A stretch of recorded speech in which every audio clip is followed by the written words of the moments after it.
মেয়ে বাবাকে ডাকলো, বাবা আমাকে স্কুল ফি দিয়ে যাও, তা না হলে আজকে আমাকে স্কুল থেকে বের করে দিবে।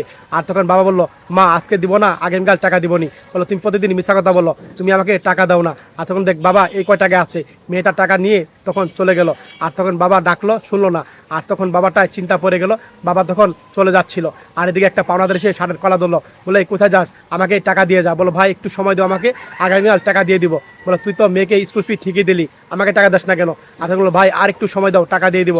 শার্টের কলা ধরলো আর দেখতে পেলো মেয়েটা তাকিয়ে আছে তাদের দিকে। আর তখন এই ভাইটা বললো, আমার মেয়েকে তুমি কিছু বলো না। আর তখন এই কথা বললো, মাপ চাইলো, মেয়েটা আসলো। আর সে তখন মেয়েটা দেখেন টাকাটা দিয়ে দিল ভাইকে। আর তখন এই ভাইটা টাকা নিয়ে চলে গেল।